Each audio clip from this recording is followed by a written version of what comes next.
Previously on the Death Saving Bros podcast.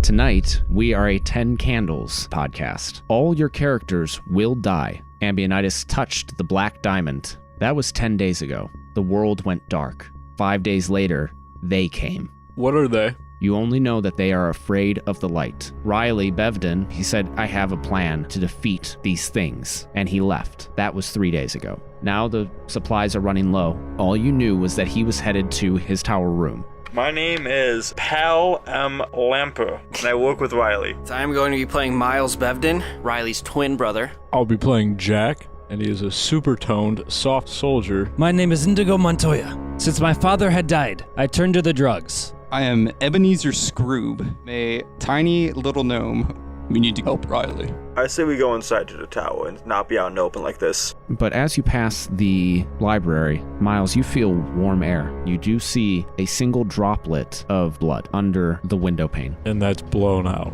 And there's And we are going to go back to the group. We still have the diamond, We don't know what that does. but we have it, and crazy shit is happening. Going to link the two together. You hear from the top of the stairs, hello? Riley, voice. open up. A conflict roll for looking through the keyhole. There is a mass of shadows. And I hit the door with all my weight. I do see small couple drops of blood. You see shimmering vials. My glow sticks. And Riley is not in the room. Give me a conflict roll. And there are no sixes. They failed conflict. Choose a candle to darken. Only 9 lights remain. The world is dark. Riley, during his experiments, that is linked to these creatures. I would say we find torches. Riley, he is still alive. There's nobody else alive in the tower. The sounds you have been hearing are coming closer. We find a body that gives us information. We see a list of Riley's plans. Could I say that diamond would alert us every time we felt that warmth? And we we are are still alive.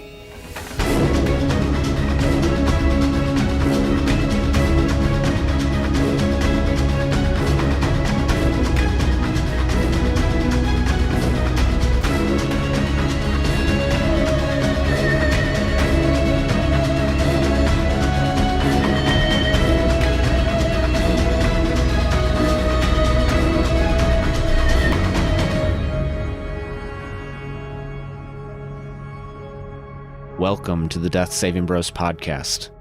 We begin where we left off, with our session of 10 Candles. We begin the new scene. You are outside the fortress, just beyond the front gates, where you have found a body that seems as if its very essence has been stripped from it. There is blood around the nose and at the ears.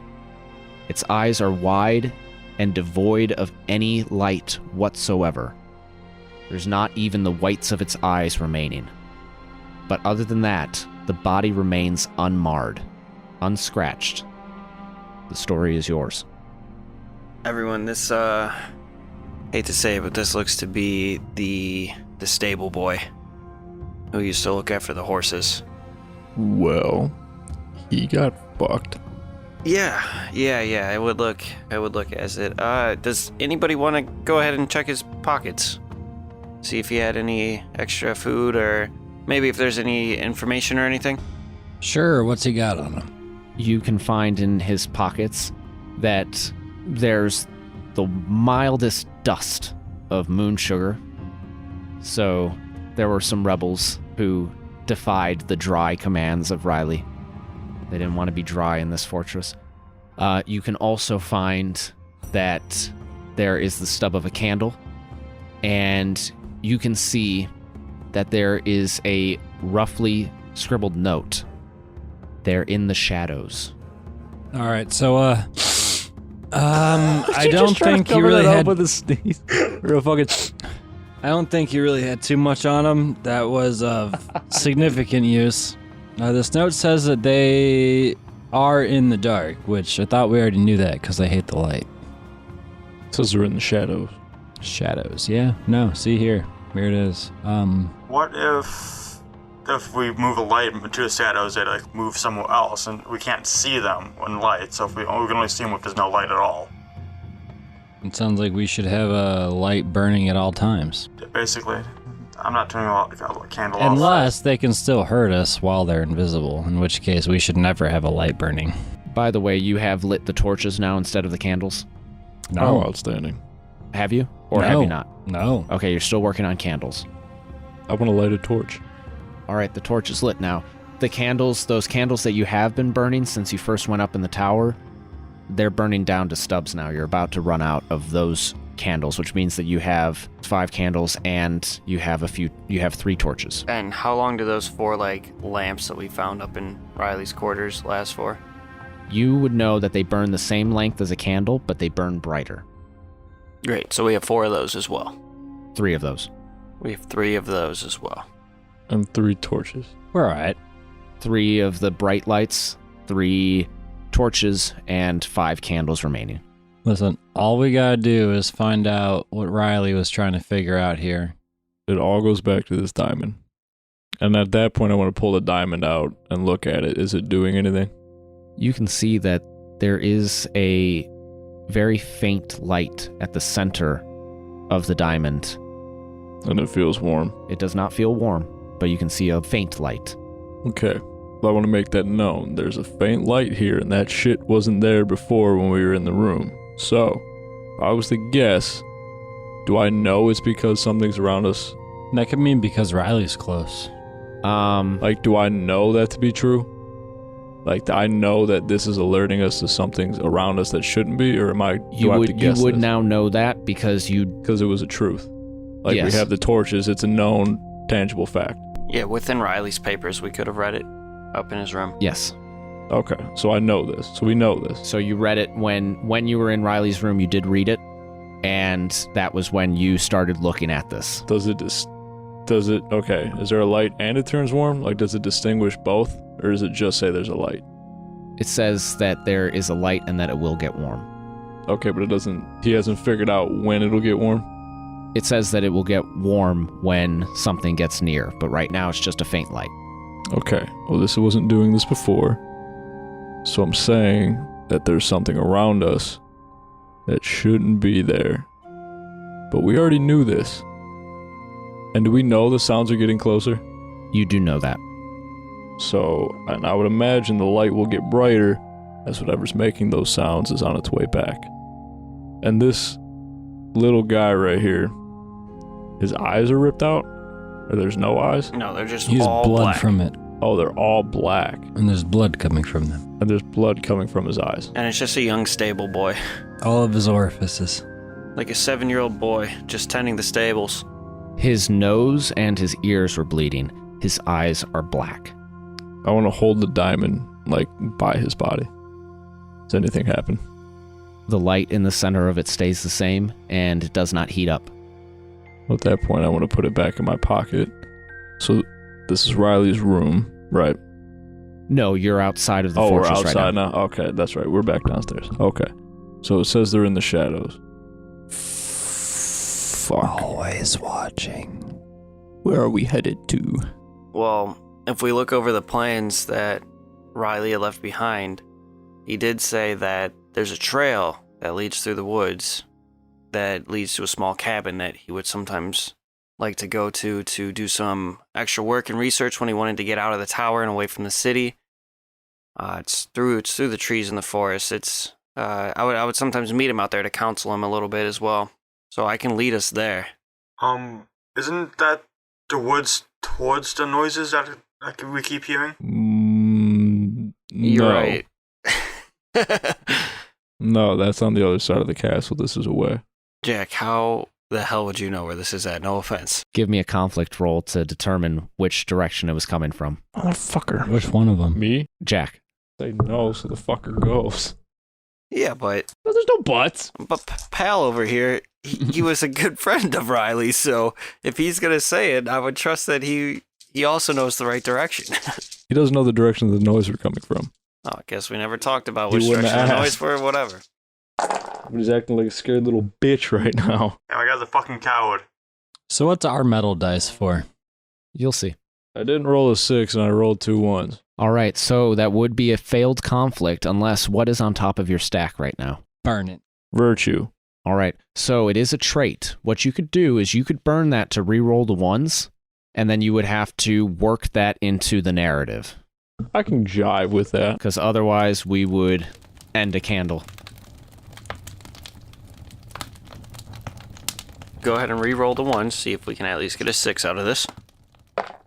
2 6s. Oh! So go ahead and tell me what happens when you determine which direction the noise is coming from, and be sure to work in your virtue to how you resolve this conflict. Right. I forgot my virtue. I'm kidding, Paul. Go fuck yourself. Yeah, it's now ashes. Yeah, we even picked on Paul enough during this all. What are we Yeah. doing? We've been ungodly nice to him. Frick you, Paul.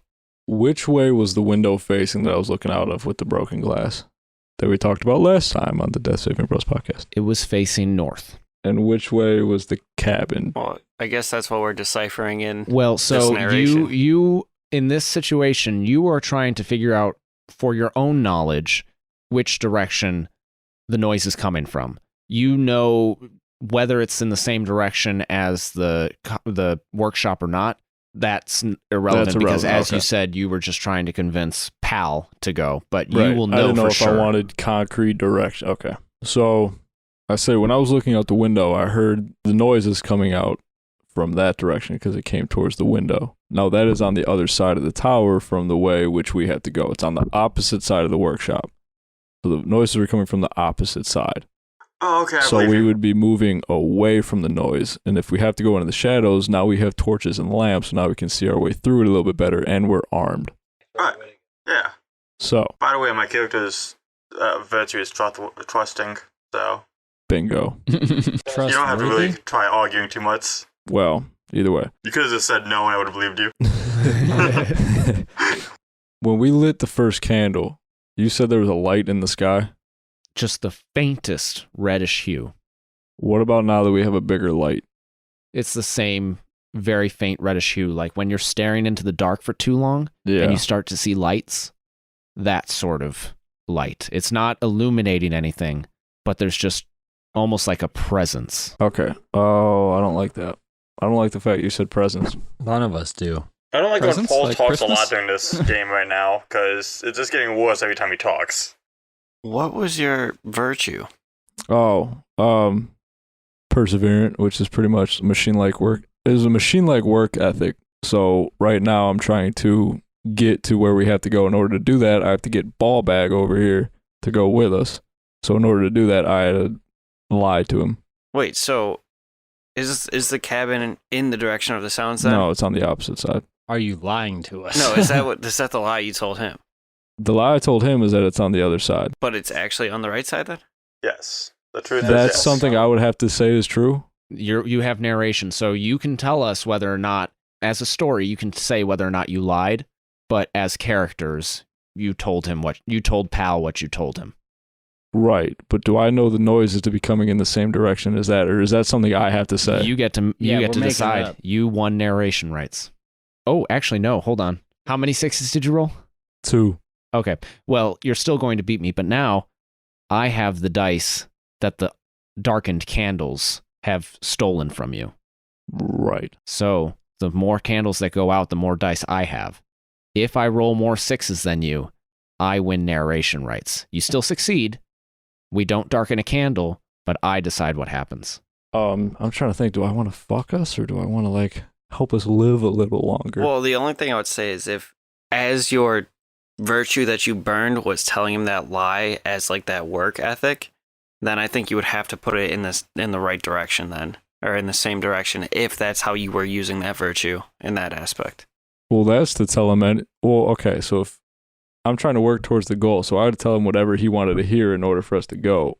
I didn't think about whether the sounds would be actually coming in that direction, or they'd be coming in, like, that we have to go north and they came east. Yeah, that's just from whatever you See want. what I'm saying? Like, how do you want the story to go, B. Rich? Do you Right. want it to sound cool like that? Or Make do the you not decision! want- So, okay, I would say we have to go north for the cabin. The sounds are coming east. I told Pal that the sounds are coming from the south. Okay. So you move on to this path that was in Riley's notes. Only Jack is aware of the fact that the noises are actually to your east, not to the south as he told Pal. So as you're walking along this path, again, everybody that seemed to have been in this area has seemingly disappeared. The only person, the only body that you've seen was the stable boy. It's almost looking like the treasure room was the right place to stay. It's eerily silent in the woods. The only thing that you can hear is the crunching of your footsteps, is the cracking of twigs underfoot. And above you, the sky remains dark. Before you opens up a clearing where there is a stone building that has been dug into the earth and a giant lever on the exterior of this building that will open a door. Is this the workshop? Is this your brother's cabin? Yes. All right. So, do you know how to get into this cabin? Pull Is it that the lever? lever, Kronk. Alrighty, Krunk pulls the lever. Wrong lever!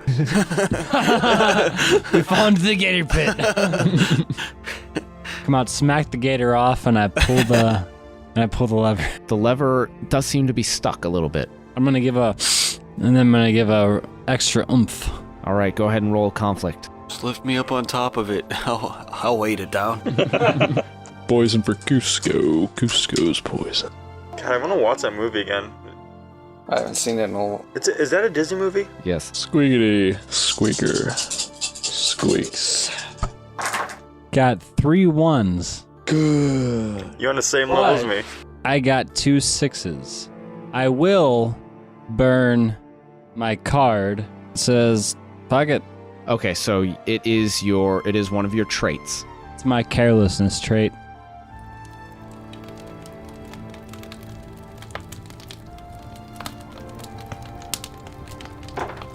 So if I still roll a 1 on the second time, You still give up the 1. just one of those. So you only lost 1 die on that, and since you rolled more 6s than I can, you win narration rights. Excellent. So, lever was a little stuck, but at this point, like I said before, I reached into my pocket, my hand got a little dusty. I give it a good old hit, and Oh, I thought you meant the door. yeah, no, definitely the door. Hit the door with all my might.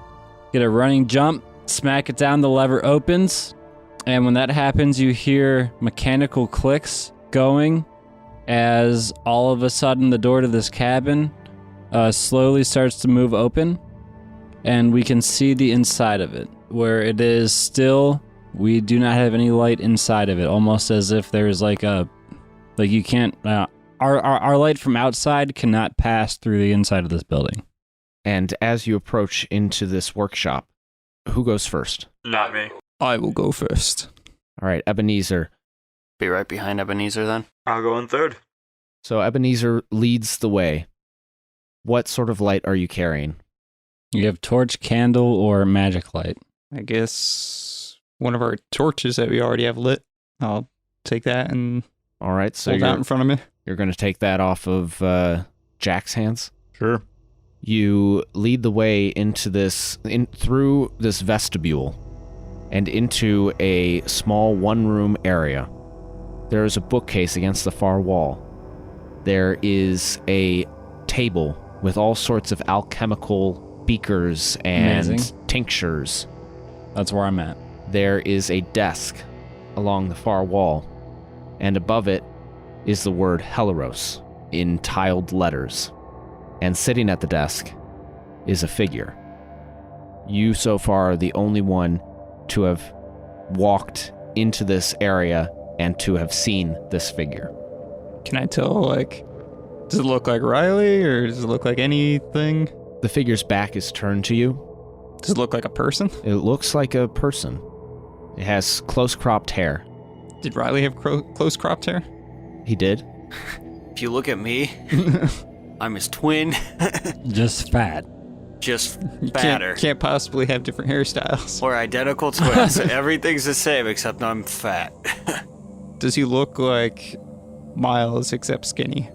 You can't really tell because Miles, only turn around. the figure is wearing a heavy cloak, and only the back of this figure's head is showing. Riley, is that you? We've come to help you. The figure sits upright, but doesn't turn around and says, "Hello?" Fuck. That's the same voice. So that's the same voice we heard in the room. Riley! Riley, is that you? You would know that it is the same voice that you heard in Riley's bedroom. And Miles, everybody in the vestibule can hear this voice, but you have not yet seen the thing that is giving off the voice. I don't like it. I don't like it one bit. I'm taking like 5 steps back. I guess I would, because I put others before myself and I am fearless, I would rush up to him to see if he needs our help. All right. As you run forward into the vestibule, the figure stands up, throws back the chair, and holds out a hand and says, "Please help." You're giving me conflicting messages here. Do you need help or not? "Please, Miles? Miles, are you there?" Yes, Riley, I'm right here. And I run up too. Waddle. Yeah, I walk briskly. That's not a good idea. You step forward. How close to this figure have you gotten, Ebenezer? I don't know, like halfway across the room, I guess, before he was like, huh. All right, so you're still about 15 feet away, and it still has its back to you. Miles, you join Ebenezer. Yeah, of course. Yeah, I run up, and I'm actually going to kind of run past Ebenezer, so I kind of like shoulder check him a little bit, because... I go fucking flying because I'm a tiny gnome. hit you with my large thighs. Thunder thighs. And I run up to the figure in the back, and I would actually like to go about putting my hand on the shoulder and be like, Riley, I knew we would find you here. Miles, stop! No! You put the hand on the shoulder of who you assume to be Riley, but hasn't turned around yet. The outstretched hand comes down. "Miles, it's bright. Can you lower the torch?" No. What do you mean lower the torch? Riley, the torches are keeping them away. That's what we found so far. "I've been hiding in the dark." I want to look at my damn diamond. You are still in the vestibule, but you can see that faint light. It's just faint, It's a faint light in the center. and it's not warm. You're still in the vestibule, and it is not warm. Well, at that point, I wanted to follow everybody else in. When you follow them in, it starts to warm up. I'm sorry, does it get brighter? It doesn't get brighter, It gets warmer. it gets warmer. Riley, listen, Pal's here with us too. We have a whole group. We found that the light keeps them away. The torches are good. Hiding in the dark probably hasn't been your best idea. I'm actually surprised you're still alive at this point then. Can I throw my knife at this thing? Miles, you might want to step back. Miles. Do you actually throw the knife? He did just rip a line of cocaine, so that seems like something he I might would say, do. like, this thing's freaking me out. It is, like, definitely not Riley Bevden. I'm just saying, I'm like, you gotta get away. He's still coming. I'm like, all right. I'm throwing it. Indigo. No. Wait, who are you throwing it at? The figure. Okay. Just throwing it. You throw the knife at this figure, and it lodges in its back, and it arches, and you hear... And it turns with black eyes, devoid of light. It is Riley, but his face is pale. He looks like he's been sweating. And this noise is coming out of his mouth, which is lined with black goo, and it seems to seep from his mouth. As soon as he turns and the torchlight hits his eyes, he thrashes backwards against the wall, and he cowers and turns away from the light. I want to light another torch. I want to grab Miles and attempt to pull him back and fail, because he's like 20 times heavier than I am. Yes, I picture when it would have happened, I would have stumbled backwards and fallen flat on my ass. And I want to jump in front of Miles with my torch and like hold it out. All right, so now there are 2 torches lit, and this figure starts curling in on itself, trying to shield itself from the light. And Miles is now behind Ebenezer, who is even closer to this thing. Riley, is that still you at all? Miles, it's bright. keep the lights on him. Riley, are you in there still? Miles, it's bright. Riley, you keep Please, saying the help. same words. Help. Riley, say something that only you and I would know. Was there anything in his notes? And it throws itself away from the wall, lashing out at you as it bolts for the door. And I need one of the people closest to it. So I guess in this case it'd be Ebenezer. I need you to give me a dire conflict roll. A dire conflict. Ooh. So in this situation, if it's a dire conflict, you can potentially, if you fail, you can choose to, instead of failing, sacrifice your character and die in order to maintain narration rights. I like this. All right, got 1-1 and 1-6. All right, let me roll to see if I roll a 6.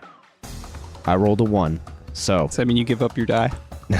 no. That means that you win narration rights. You will lose the 1, but you have succeeded. Let's see. This might be worth sacrificing a card for to keep that 1-1 from being taken away and given to Paul. It wouldn't be given to me. I only have 1 candle darkened, so I only have 1 die to roll. I think I'm going to still sacrifice this card. This is going to be my vice card of putting others first.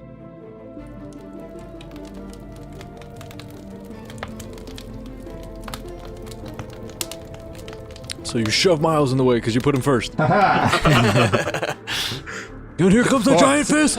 It's time to literally start putting others in the line of fire before you.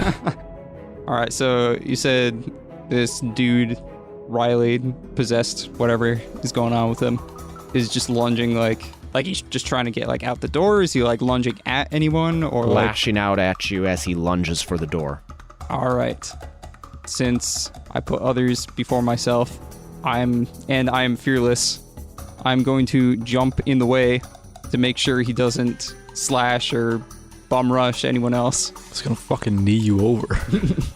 I'm gonna try and grab him and be like, Riley, get a hold of yourself. We will help you.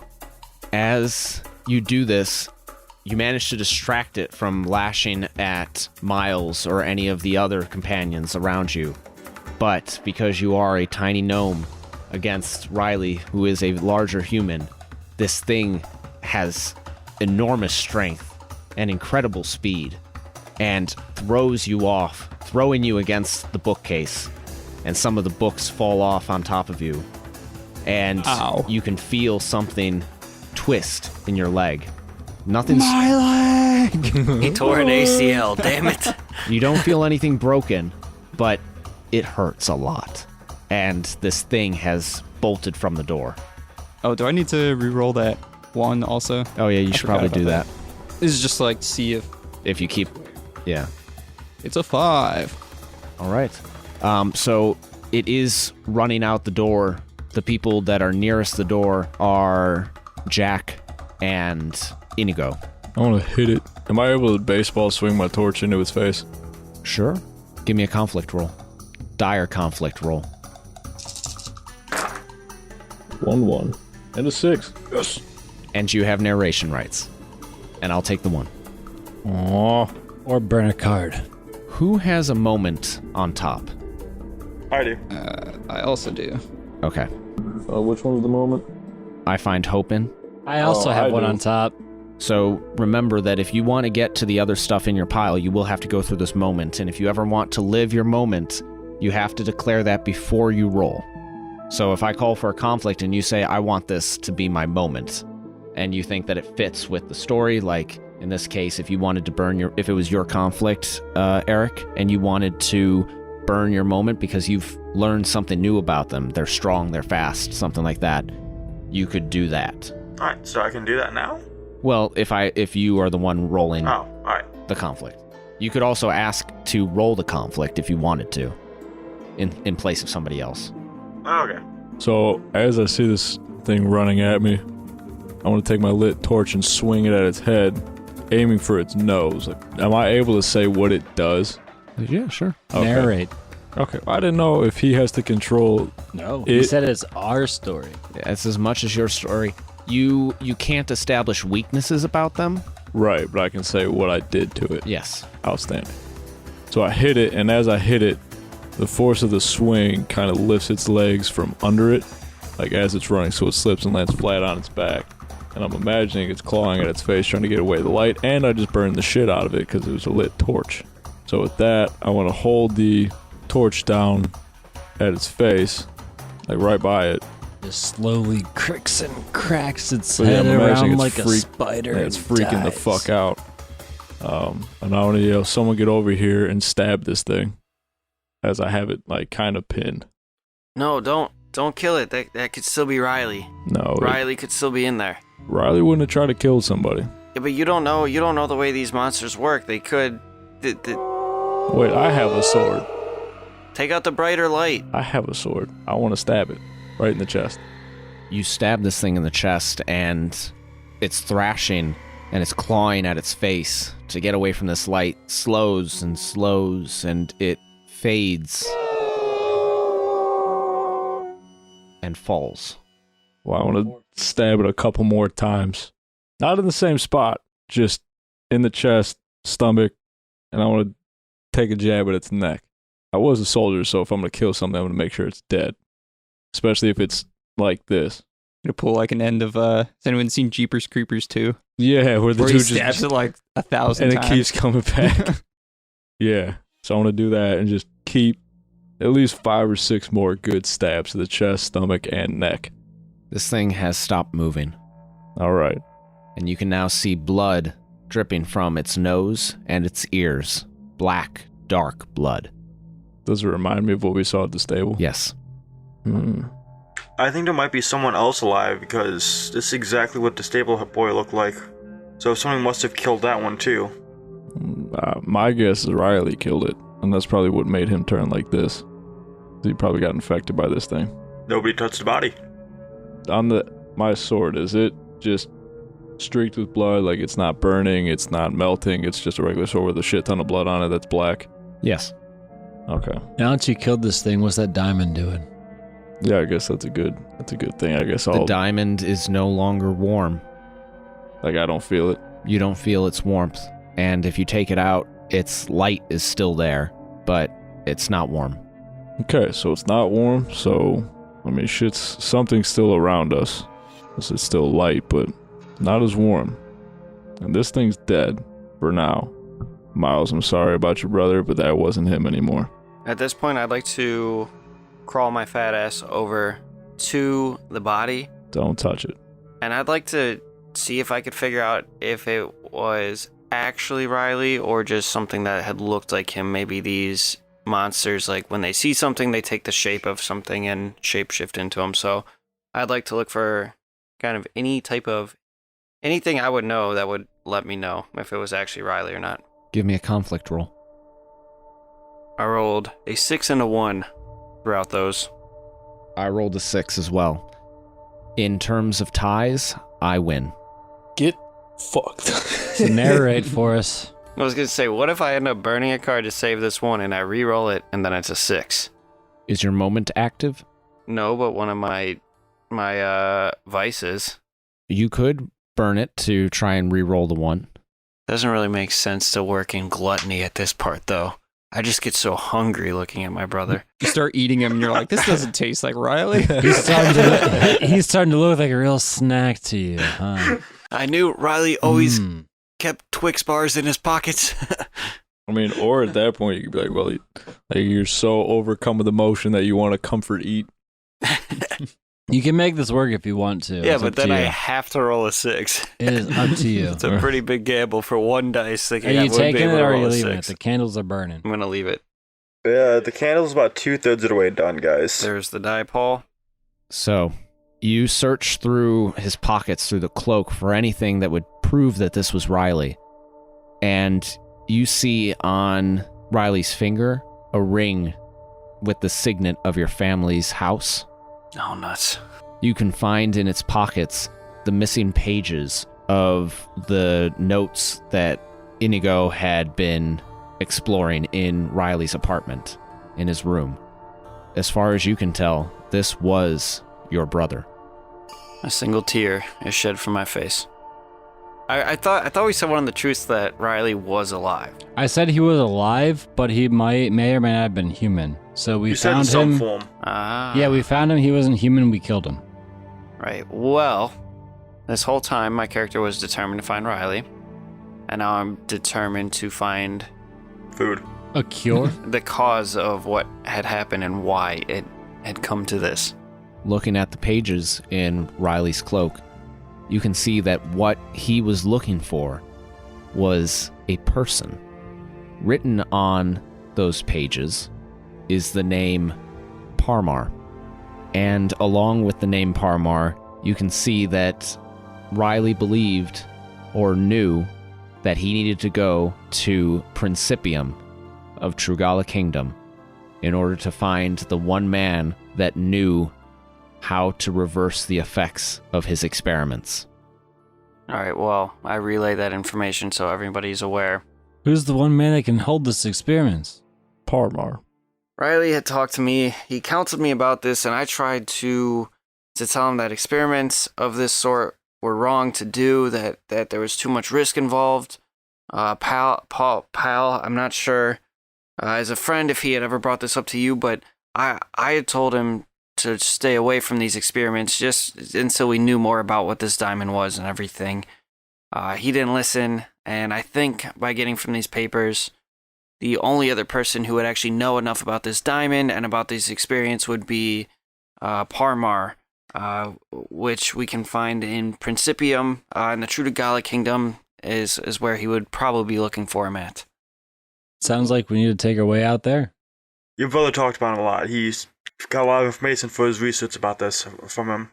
How much can we trust your brother, though, knowing that he has become one of these things and has became... It's not like he was one of these things when he was telling us lies. Well, No, but it might have meant that he didn't exactly know what he thought he knew about him. I would imagine that he wrote this journal in a clear state of mind while he was experimenting on it. And the experiments may have proven after he wrote those journals to be right or wrong. Listen, Riley knew his experiments were dangerous. He had told me about it, and that's why I told him not to do it. He can be trusted in the aspect that I don't think he purposely made himself into one of these. He knew what he was doing, and it seems like he also knew that there was a way that we can try to find a cure for some of these experiments. So I say we find Parmar. Well, it's the only lead we got. Now... You hear a crunch in the wood to your left. What do I see? In the woods or wood? In the woods.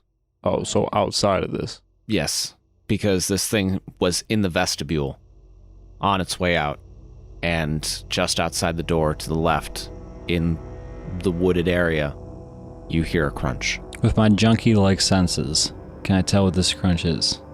Roll me a conflict. It's just a deer walking through the woods. Nothing to worry about. What were you saying about moments? So moments, when they're on top, if you want to use your moment, up until now I had just been saying that good things happen if they're successful. If you successfully roll a moment for your conflict, you get a hope die, because hope has been found in this moment. And that hope die will give you a success on a 5 or a 6. And you keep it no matter what. I say, because I think at this point, my moment would be like right after I murdered that thing. But proceed. You fucked up, buddy. How many ones are there? A lot. There's 2 ones. I gotta figure out if I can play my hope card. No, you have to declare the moment before you roll. Oh, really? So I just turn in my 1s? Yes. Turning in 2 1s. I didn't get a single 6. Oh, you didn't get any 6s? We lost a candle. He means No. yes, he got Oh. all 6s. So if you didn't get any 6s, then that's a failed conflict, which means that we darken another candle.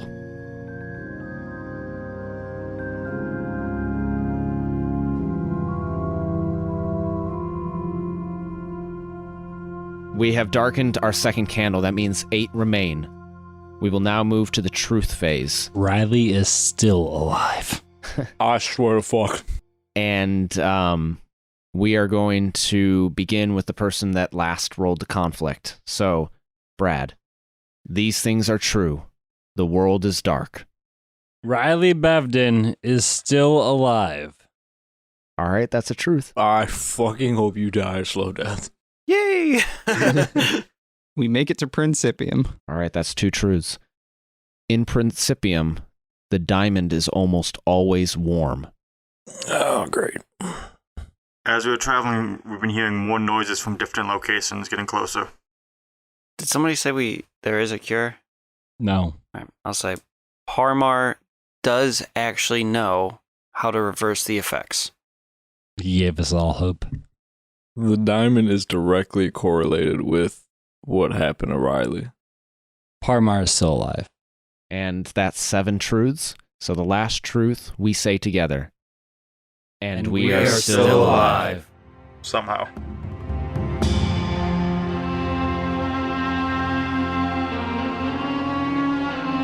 All right. So, as the truths stated, you've now made it to Principium. But after those few torches and candles that you had went out, it was harder and harder to find light sources, and there were moments where you were walking through the dark without any light to guide you. Now that you've reached Principium, the only thing that is left to guide you is the faint light at the center of the black diamond, and the noises are coming closer. The voices of them echo all around you.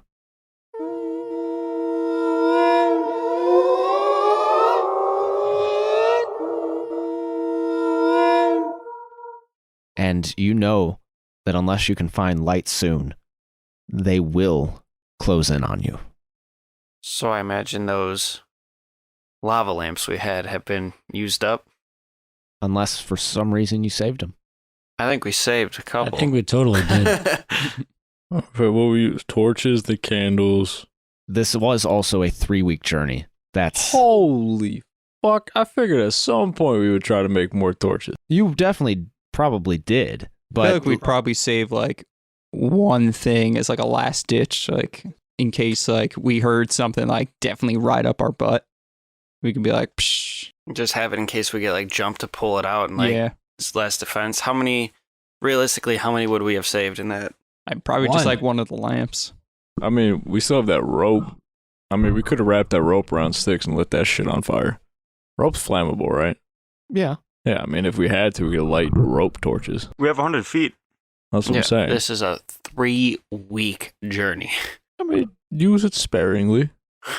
Dry leaves, Yeah, and you build also, fires. because it was a truth that you made it, you did make it, whether that was by finding new light sources or what have you, but you are definitely running low on any sort of light, so you do have one last lamp.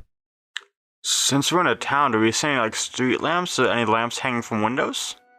You do see that there are street lamps, but they've all been smashed. Was it a truth that we said Principium was empty? No, Are there people walking around? you don't see any people. He's walking around like nothing happened. You're like, hey, how do you do? Pip, pip, doodly doo. Mighty dark the last How are couple you now? weeks. Oh, how are you now? Wayne, Wayne, how are you now? Wayne. Pal, you said Riley talked to you a lot about Parmar and how he would talk to him. Do you know where Parmar would be within the city? I vaguely remember a large building near the center of town. It's the capital. If that's where Riley said it would be, I trust you. Let's go ahead and head towards the center of town, everybody. Which would be the castle. Yes. Can I pop in one of the buildings or houses and stores, seeing if I can find a lamp or something? Yeah, give me a conflict roll. And I am going to be using one of my inspiration things.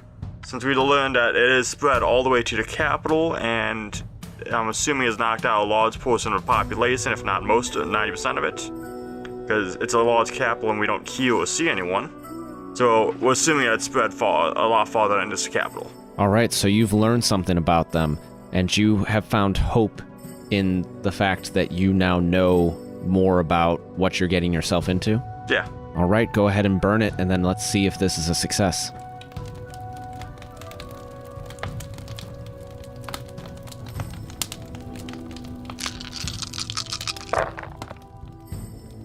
I got 1 6 and 1 1.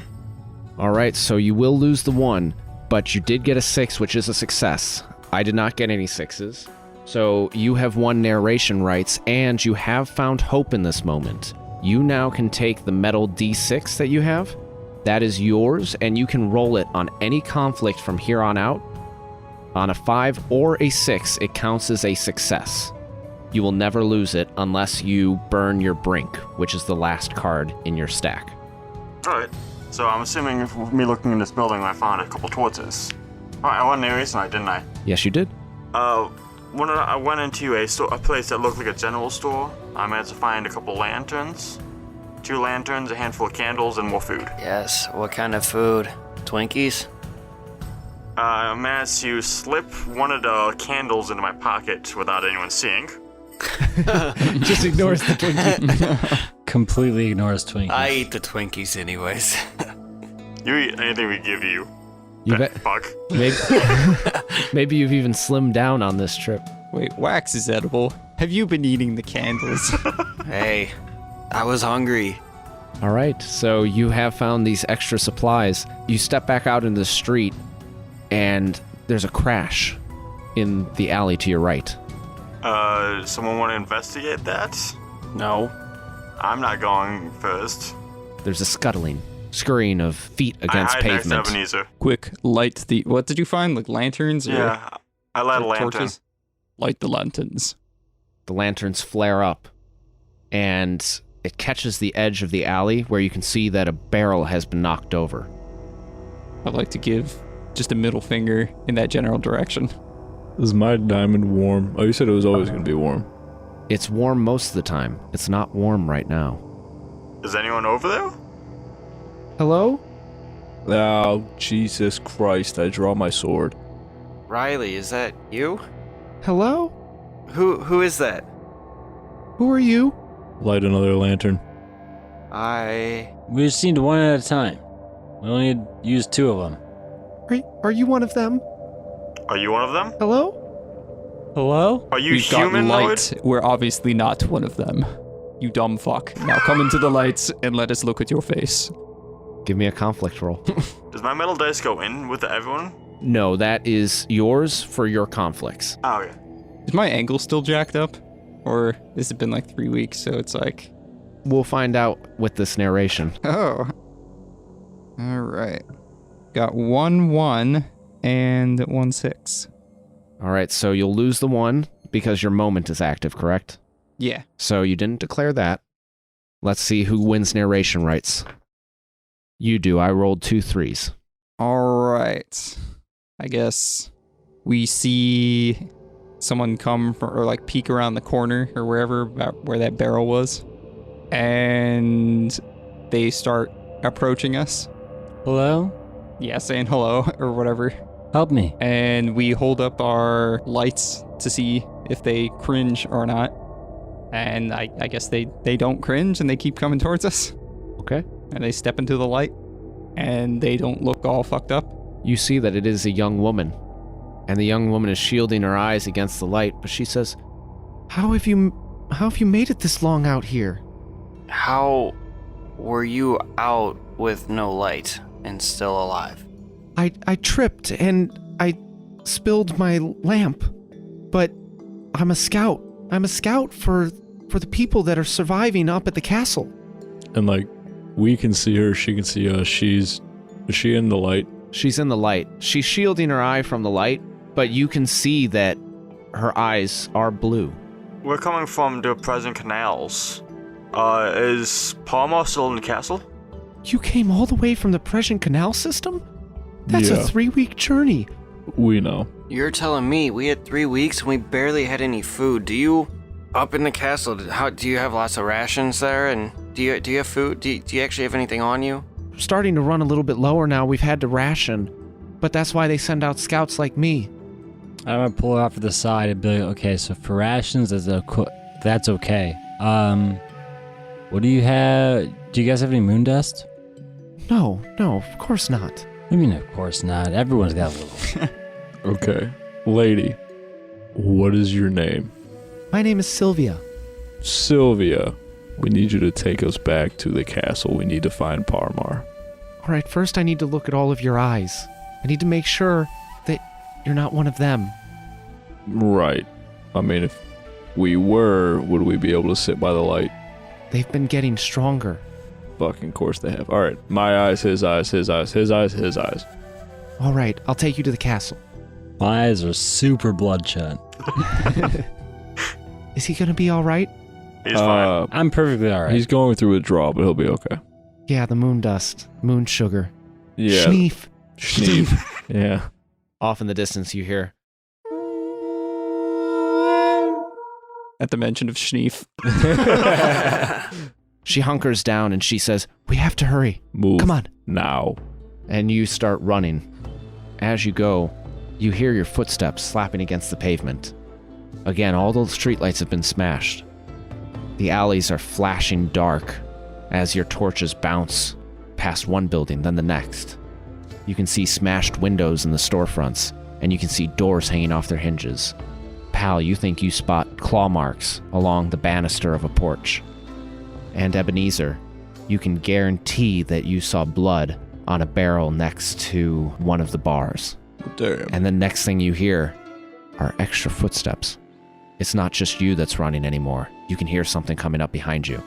You can hear extra slapping of footsteps. You can hear things that are crashing into wood. And you can hear...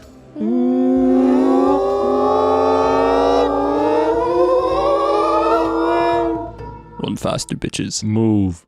Now. I'm full out like sprinting Usain Bolt style. I need somebody to roll me a dire conflict. I would say that if it matters, I would probably be last in the order because I'm not as fast as everyone. If you want to make this your role, you can Well, I claim was the going role. to say based on like a flaw of my You character. can roll it instead of me. I was going to say something along the lines of putting my I hope will and inspiring myself to sacrifice.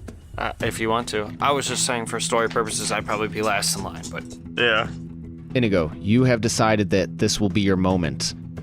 First, speak what your moment is. So I can find hope in somebody else witnessing their bravery will inspire me to come upon my old ways and avenge my father's death.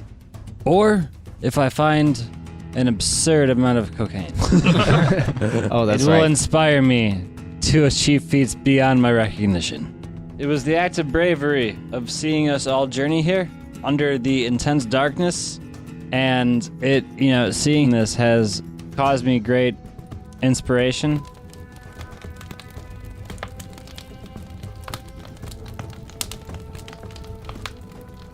And what did you roll?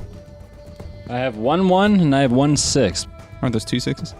2 6s. All right. Let's see who gets narration rights.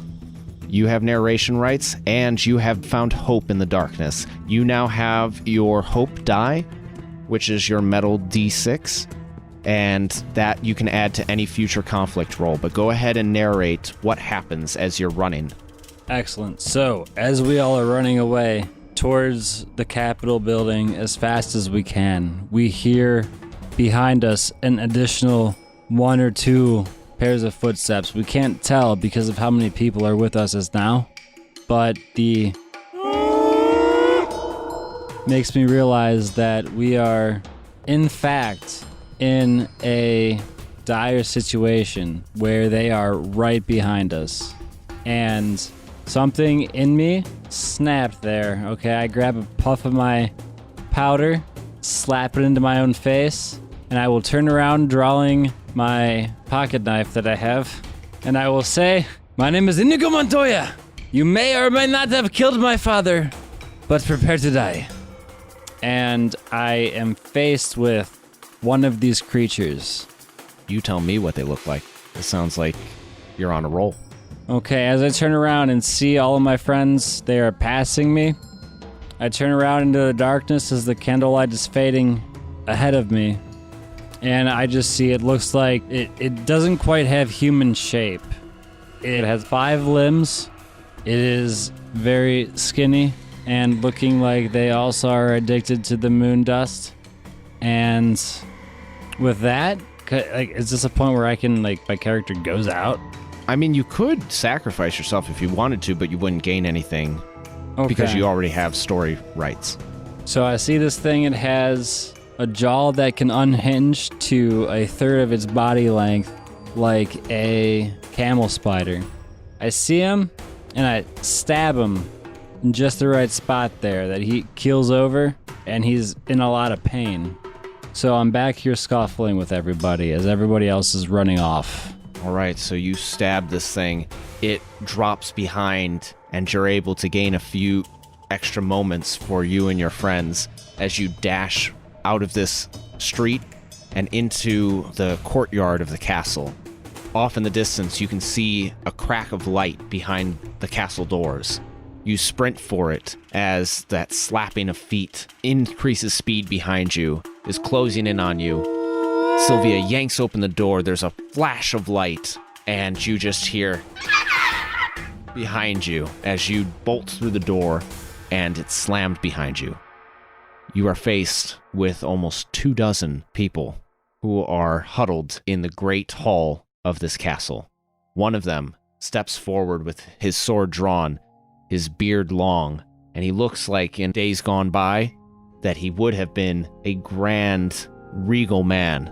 He points his sword at you and says, "Who are you?" And a candle has just gone out.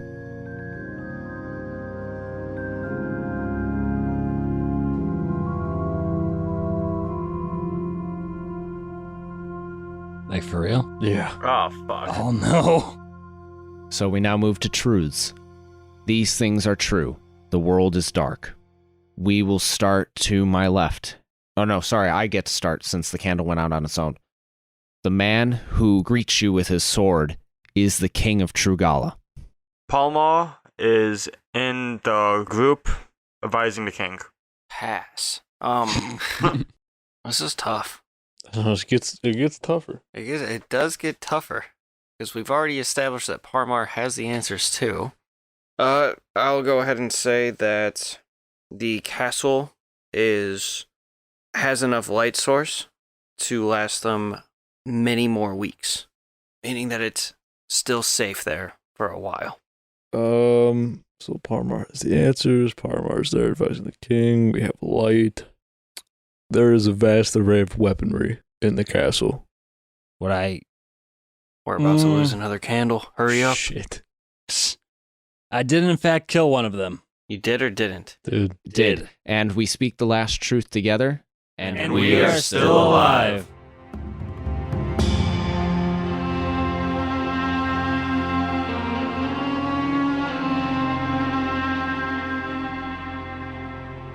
So you are in the castle with the king and Parmar.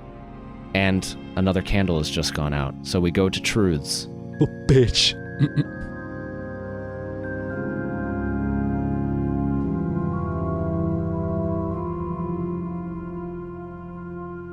These things are true. The world is dark. And the things, they, have broken into an upper castle room. Shit. Are we going to go the other way around this time so Matt can say a truth? Sure, we can go the opposite way, Matt. All right. My boss, Ebenezer's boss from his bureaucratic department, is with the group. And alive. Nope. I should stress it. Dang it. One thing. And he is alive. All right. That's 3 truths.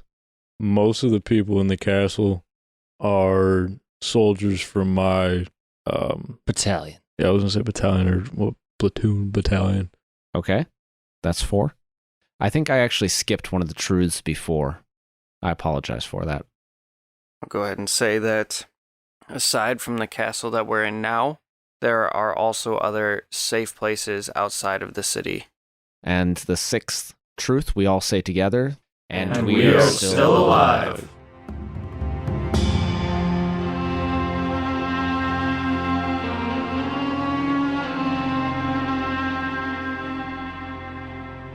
You have been fed, you have received water, and the king and Parmar are with you. But you have heard a crash of glass from one of the upper floors. Is my boss there? Yes, he is there. Sir, I have to report. The Persian Canal system has failed its OSHA evaluation. Let's have the guards go check out what that crash was. I was gonna say the soldiers that I recognize them because they're from my battalion, right? Okay. I say you might want to grab some weapons, fellas. These things can fucking hit, and make sure you keep a light on you. Yeah, no shit. Well, listen here, fucknuts. I killed one. Wasn't fun. Go man the stairs. Don't go up. Just man the stairs. All right. And then Parmar. And look at the guy that I assumed to be Parmar. Yes. Riley Bevden wrote your name down in his journal, and he was fucking around with this, and I want to pull the diamond out. Do you know what this is? He quickly puts your hand down and says, "Don't show that around here. How could you bring it here?" Well, because I had it on me, and I'm here. Riley was always so foolish. He never knew what power laid in these artifacts. He should have known better. Did he experiment with this? Is that why this is happening? Hey, I put it back in my pocket, and I want to say, I'm not gonna... I just want to look at him and nod. You never should have brought this here. Well, We need to get it out of the castle. That is what is summoning them. That is what is bringing them here. so that's why they're here. Why do they want it? A candle has just gone out on its own. Where? On Paul's side. Damn it.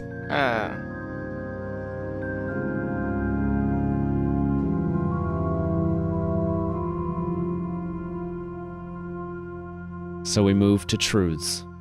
These things are true. The world is dark. Parmar has told you that the fix for this problem lies in a secret cavern outside the city.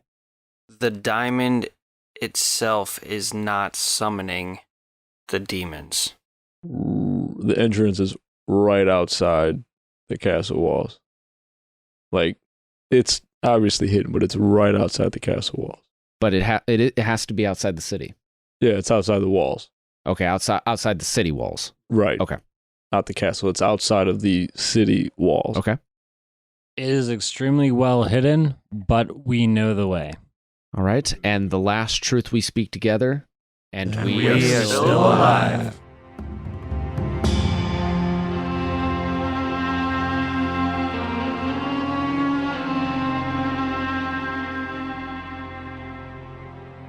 Parmar has gathered you and his acolyte. He has said, "We must go to the secret cavern. We must get there. It is the only way to reverse the effects of this. You have no idea what Riley has begun." You're right. We have no idea, but we know he's a fucking idiot, and I stabbed him a bunch of times. Will you please stop talking shit about Riley? You apparently had counsel to him as well. So, stop. Oh, We that will was go. intimidating. We will go to the cavern and figure this out together. Do we have enough knights and soldiers around to spare to come with us? And enough light sources to bring along as well? Probably just us, Guy, and the other guy. The soldiers must stay here to protect the women and children of this castle. All right, We must go now. good thing we got a gnome with a sprained ankle and one super soldier. We'll be all right. And a crackhead. So just then, the door at the front of the gate, you hear a loud knock on it. So at that point, I want to get another sword, one that I didn't shank Guy with. Like, I want to have another sword. Like, I actually want to be armed, like, where I was comfortable with in the army, I guess. So shield and no. From outside the castle doors, you hear, "Hello?" Fuck that. Does that sound like a familiar voice? No, this happens frequently, but never speaking.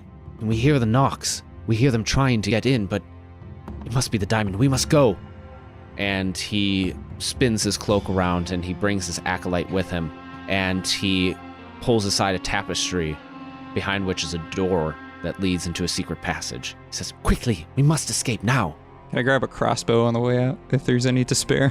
Sure, you've got a crossbow. Nice. I'd like to grab an actual weapon, not a blunt weapon. Okay. Parmar says, "Quickly, come on, let's go." I can only move so fast, but I'm coming. I take off. I want to make sure we all have a light source. And then, yeah, we're all armed and we go. Do you still have have you used the magic lamp yet? Not the last one, I don't think. All right, you still have that. Each of you has a torch, and the acolyte is leading the way. Parmar is holding open the door.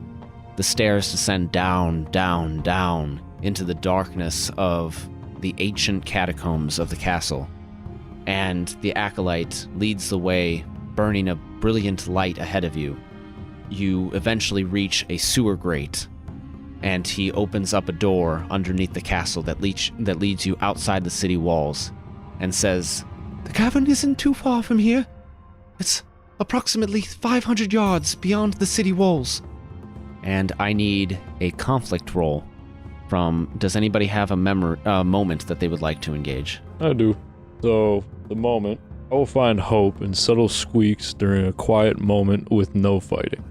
All right, go ahead and roll, and then we'll see the outcomes. At this point, we only have 5 candles remaining, so there are only 5 dice with which you can roll.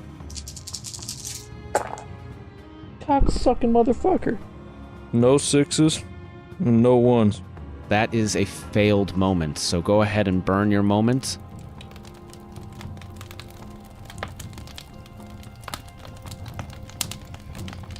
As the sewer grate squeaks close, everybody is out and the torches are lit. But off in the distance, you can hear... And we must darken another candle.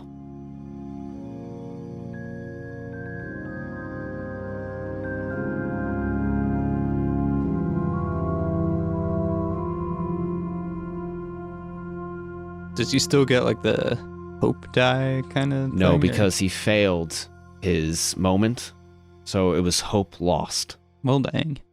These things are true. The world is dark. We make it safely to the caverns. The Acolyte does not make it safely to the caverns. The calls they've been making have been growing stronger.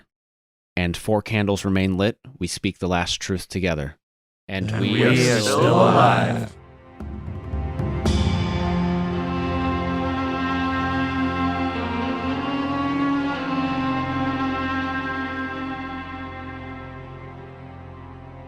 You have made it safely to the cavern. The Acolyte has suffered a grievous injury. He is limping only with the help of Parmar, who carries a great staff made of dark wood.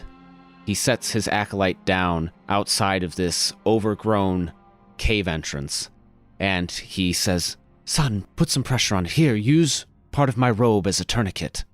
And the Acolyte is tying off a piece of cloth around his leg to try and staunch the bleeding. Parmar turns to Jack and says, "Jack, I need your help. We need to move aside all of this shrubbery, and we need to get to the cave entrance." Alright, so let's get that done. I need you to give me a conflict roll because the vegetation is very strong and has grown thick and wild over this cave entrance.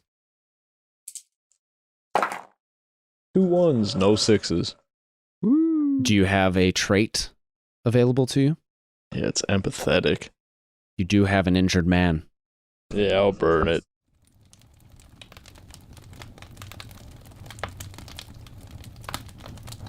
Alright, so I reroll the 1s. We're gonna lose it anyways, because no 6s. So as you are tearing away this vegetation, you fall backwards and you conk your head, suddenly gaining a massive headache. And please darken a candle.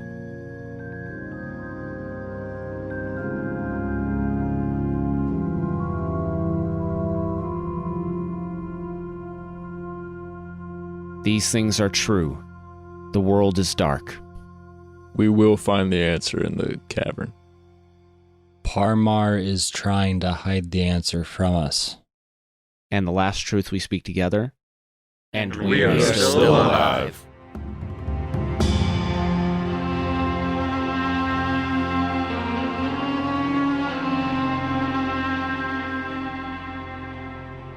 The cave entrance now yawns before you, and you can see that it is pockmarked with all sorts of glyphs and spirals and all sorts of things that have been scratched into the surface. Parmar takes the staff and twists it in his hands and says, "What I'm about to show you must never leave this cavern. We go in here to save our people, and that is the end of it. Understood?" Yes, stop building the suspense and pull the lever. Understood. Off in the distance, you hear move. He says, quite right, quite right. And he takes the staff, feels with his hand, and he says, please, bring the torchlight closer. I need to find the keyhole. I'll bring the torch closer. He says, there. And he presses his staff into the hole in the cavern. Suddenly, there are spider webs of light that radiate out from his staff, and they spread like a beacon in the night out among the cracks and pocks of the cave door. And as it lights up, brilliant against this darkness that has pervaded you these past few weeks, a door cracks open just beside Parmar, and he says, quickly, quickly, come on now, we don't have much time. As many cries of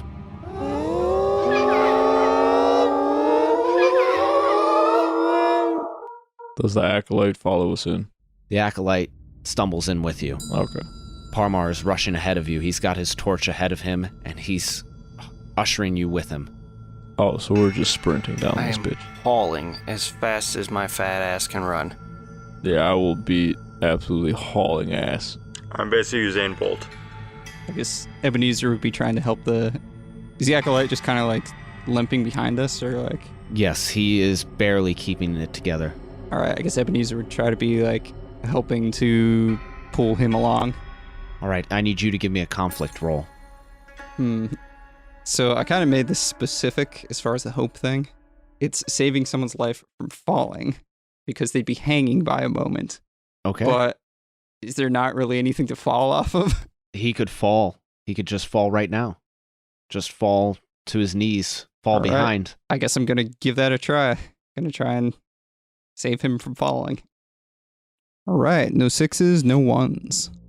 All right, that would count as a failed moment of hope. You try to keep him up, but you are too short, and the acolyte too tall, and his weight bears upon you, and you both tumble to the ground. In that moment, you can't imagine outrunning these things for much longer. And please darken a candle.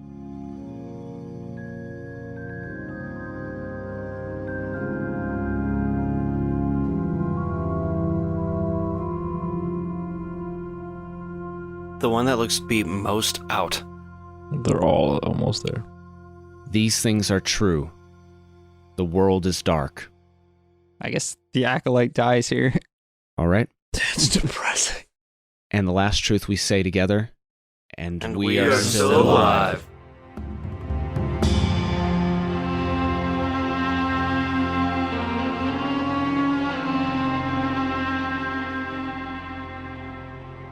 You're running down this long corridor, but they have followed you through the open door. The light is dancing ahead of you, burning against the darkness and dampness of this cave, but they are splashing through the muck and the mud, and Ebenezer and the acolyte have fallen behind. They've fallen down, and they are on top of them, faster than you can think. They're dragging the acolyte back into the darkness, and he's screaming, "No!" Ebenezer, they are right behind you. I'm going to shoot at one of them, and then I'm tempted because with my vice since it is my vice to put other people in front of me, it should cause me harm, right? So I would still try to save this guy, no matter how stupid it may seem. Go ahead and narrate it for me. All right, I guess I go, there's like a mass of them just like dragging this dude away, or is that what it was? The shadows are moving beyond where the light can touch, and you can just see the acolyte scratching and clawing at the rocks in front of him, trying to stay inside the light. All right, so I still have a torch, right? Yes. All right, so I'm going to fire my crossbow into like the shadow like closest to him, I guess. And then I'm going to pull out my shiv and just go running straight towards him and just like waving the torch. I will save you. Just like bum rush them. You heard a screech of pain, and one of them fell back. The acolyte tried to claw towards you when suddenly he was snapped out of the light, and you come wailing in with your torch and your shiv, and you manage to beat them back for a moment, but the acolyte is gone, and your friends are getting farther and farther down the tunnel.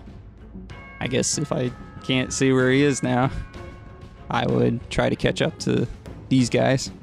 You start running on your short legs. Those of you that are up ahead, you can hear these screeches and these screams. You can hear the acolyte trying to hold on to life.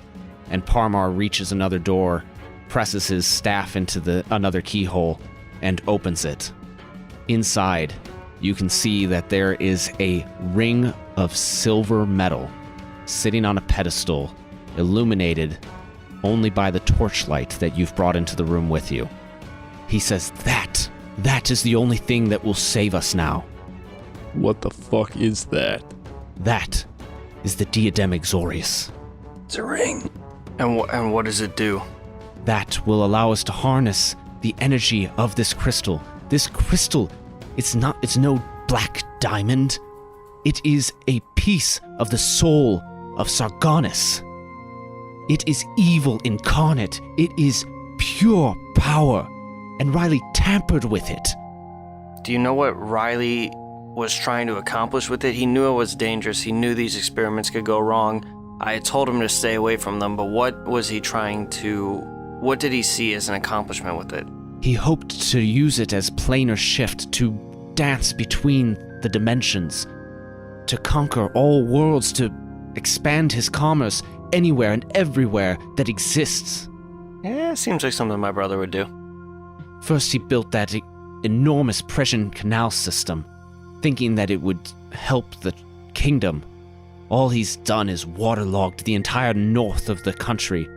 He doesn't know it yet, but I tried to warn him. The entire place will flood within the century. Awesome. So, how do we fix this? We must join the two pieces, and we must use the power to try and drive back the forces of darkness.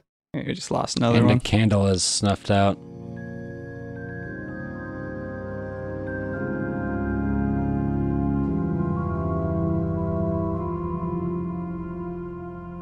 There's only one truth remaining, and We are still alive. Okay. So I pull out the diamond and say, let's get this done. I would like to take out our last lamp that's very bright and light it. That magic light that you pulled from Riley's. Yes. Jack, since you have indicated that you want to get this done, I need you to give me a conflict roll. There's only one candle remaining, one die left to roll. Did I catch up yet, or am I still like hobbling? You're still running down, and hold on, how many cards do you have left? Just the one? Just my brink. If you roll a 1, you can use your brink to try and re-roll. Push to the edge of your humanity. Outstanding. Roll a 3. That counts as a failed conflict. Can he still roll his brink at this point? Nope. Only on 1s.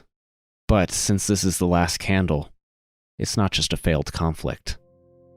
You pull the diamond out of your pocket, and you start to run forward towards that silver circlet sitting in the middle of this cavern, when you feel something latch onto your foot. You are yanked back into the darkness, and the diamond goes flying from your grasp, as you see wrapped around your ankle is almost like a whip. Have you seen Pirates of the Caribbean on Stranger Tides? Yeah. A while ago, but yeah. The mermaids with their seaweed whips? Imagine that, but inky blackness. Solid. And I would like for you to describe your character's death. Oh, that's a tough one. As he gets pulled away, I guess you would try to fight off whatever's trying to get him. I mean, obviously, does it have both my legs or just one? Just one has been yanked out from underneath you. Okay, so at that point, I would be trying to kick at it, hold on to anything, but while I have my sword, stab at it, try to cut it off. But as it inevitably pulls me up through the cavern, up the stairs, I kind of had this last realization that that candle's about to go out. And it went out. Successful realization. Yeah, successful realization that this is it. This is the end of me. And at that point, I just kind of want to think of all the wars and all the stuff I fought in, all the lives I took, whether they were needed or not, but I kind of come to peace with all that. and I try to fight. Like, I try to stab whatever, but obviously I just get KO'd. The last candle has gone out, which means that darkness has fallen. Jack is pulled off into the darkness. The diamond goes flying. It falls in front of Parmar, and he tosses it to Pal and says, "Pal, you must connect it with the silver circlet. Quickly, they're here." I want to connect them together. You run forward, and you manage to grasp the circlet in your hand before you are tackled by something coming out of the dark, and you lose your torch, and it gutters in a puddle. You can feel something rustling with you, prying the circlet away from you, and you can hear the diamond go skittering across the stone. Ah, fuck. But all that you see in front of you is a gaping maw, and you hear deep in the belly of the thing that is hovering over you. And those of you that are in the room see Pal as he is swallowed whole by this dark, black thing. The diamond has skittered in front of Inigo, and the circlet is now lying at the feet of Miles. So, Inigo Montoya sees the diamond fall towards his feet. He says, "I will take this diamond, and I will save everyone." And he picks up the diamond. "Miles, you need this diamond!" And as I'm about to throw it, all of a sudden his arm gets taken off of his body, and his arm drops to the ground right there. You look at your arm, and you can barely believe that your arm is no longer connected to your body. You turn to face the thing that has done this to you, and you feel a blade of pure blackness pierce your chest, and you hear whispered in your ear, "Inigo Montoya? My name is Inigo Montoya. Prepare to die." And you are snatched out of the torchlight and pulled back into the cavern. Ebenezer, just as you reach the doorway, you see that your companion is being dragged from the light by the darkness. You manage to sidestep, unbelieving that you've been able to survive this entire run. They've danced around you, danced around your torchlight, and you can see that there is an arm lying on the ground, and the circlet is at the feet of Miles. Parmar is gripping his staff and twisting in his hands. Does Parmar look evil right now? He looks worried beyond belief. He is terrified, petrified, unable to move. Pull yourself together, man. He hears your voice, looks in your direction, twists his staff, and disappears. Bitch. That son of a bitch! And as you see him disappear, you can finally feel the claws of them behind you as they latch into your shoulders, pushing you down to the ground. Your face is pressed into the stone. Ow. And you can see that something has just picked up the diamond from the hand that was severed on the ground, and you know that Parmar has it. The last thing that you are able to do before they drag you away, you fling your torch into their faces, where you see their jaws have unhinged and their limbs are reaching for you. And they squeal back away from the door as you hear footsteps run past you. And you know that Parmar has escaped for now. Parmar, you jackass. And then you can feel ripping at your midsection. You can see as they rip into your flesh and your intestines are pulled from your body. You can feel it as they start to devour your flesh. And in your last moments, you see the only one left is Miles, standing with the silver circlet. Miles, you have just witnessed Ebenezer be devoured in front of you, and only one light remains. The light that you pulled from your brother's apartment. I muttered to myself, "Riley, I trusted you. I loved you." And then I smash it. You smash the glass upon the stone, creating brilliant blue flame that engulfs not only them around you, but yourself as well. And as you burn, you know that at least you took a few of them with you. I love Trugala. Everything I have done in my life, so small as it has been for my country. And I know despite what is happening now, we will always come back from this. Shugala will never be destroyed. I wish I'd done with more of my life than being a historian. I feel like my life has just been, as a historian, has not been fulfilling. Being afraid all the time, not accomplishing anything except for looking at old books. Should have done more. You know, I always wanted to be skinny. But I have such a love for food that I knew that would actually never happen. I actually feel a little embarrassed. This whole time we've been trapped here, I've been hiding away a little bit of food, little by little, in my pockets. And as we sit here and I watch everyone else go hungry, I've actually still been my usual fat self and keep putting on a little bit of weight. I guess I'll never get thin, even when we have very low food supplies. However, one thing is, I do trust Riley. He's been gone a few days now, but I've always trusted him, even when he never listens to what I counsel him to do. Just like he should have never started with these experiments. But I do trust that his plan will work, and that we will survive and get out of this. And I will make it my goal that if we do live, I will try to cut back on the Twinkies and lose just a few pounds. Amen. Well, sitting in this room with a bunch of people that I barely really know, just a lot of time to think about all the wars, all the fighting, and all the people, especially the ones that I've killed, guys in the army or in my battalion. So once you get out, you kind of think about it all the time. Never believed them until right now. Now that the world's kind of going dark and they're inevitably coming after me, I don't think I'm making out of this one alive. But I just sit here and wonder, is this what I deserve for everything I had done for really no simple reason? I don't know. It's just really something to think about, and it just kind of keeps me going. If I get out of this alive, then maybe I'll try something different instead of war. But we'll see how it goes. My name is Inigo Montoya. My father had lived a very long and chivalrous life. He put others before himself, was a brave man, and as my father died, I am prepared for what is right. If you enjoyed this episode of the Death Saving Bros podcast, leave us a 5-star rating and review on Apple Podcasts or Stitcher. You can also follow us on Twitter, Instagram, Facebook, or Reddit at Death Saving Bros, all one word. You can follow me personally at HP Camper. You can follow me at Benfro15. I'm at Ima_B_rad.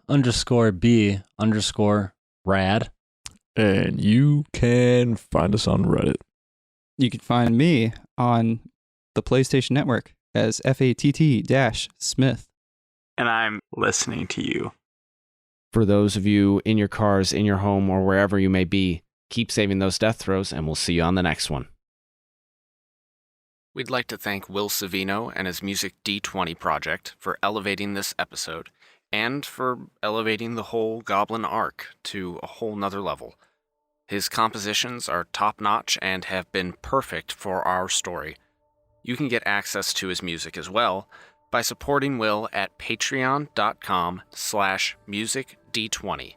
It's only $2 per month, and that'll get you MP3 files of all his D20 music. If you can't afford the support during these trying times, some of his stuff is available on Spotify, or you can just keep listening within the context of our podcast. We're okay with that. Again, that is Will Savino and the Music D20 project at patreon.com/musicd20. We apologize for our inconsistency with episode releases as of late. In the midst of coronavirus stay-at-home orders, we're trying to find our new normal. While we originally thought we'd be able to continue recording without hiccup, we've encountered some logistical issues that are a little more complicated than anticipated. But we are all staying safe and healthy, and we certainly hope that you are doing the same. If you need a chat, if you need some digital human interaction, reach out to us on social media at Death Saving Bros. We're there for you on Twitter, Instagram, Facebook, or Reddit. And if you'd like to just leave us a quick note, no conversation, head over to Apple Podcasts, Stitcher, or Podchaser and leave us a 5-star rating and review. A Podchaser review would be a huge deal right now if you do it by April 16th, 2020. That's because each podcast review through that time will result in a 25-cent donation to the Meals on Wheels COVID-19 Relief Fund, and then we'll be sure to respond to your review because you can do that on that platform, and then that'll be another 25-cent donation. So leaving a review on Podchaser right now, and again, right now being through April 16th, 2020, you'll be helping our standings and helping your neighbor stand tall during this global crisis. That's all I've got for you at the end of this episode. We certainly hope that you enjoyed our 10 Candles tragic horror mini arc. Without further ado, we'll see you next time. Some of the sounds and background music in this production are copyright material. The songs Ambush Zenkorin, Blinka's Temper, Honey Coral, In Corridors of Yore, In Corridors of Yore Organ and Calestra, Northern Tales, Permafrost Wasteland, Renouncing the Oath, 7 Stars of Arcus, The Shivering War, Those Who Writhe Below, and Void Soul Temple are copyright Will Savino and the Music D20 Project. These tracks are used with permission, all rights reserved.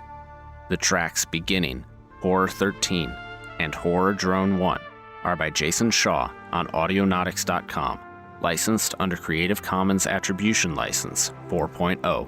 The Death Saving Bros theme song is an abridged version of the song Run by Kai Engel and sourced from the Free Music Archive.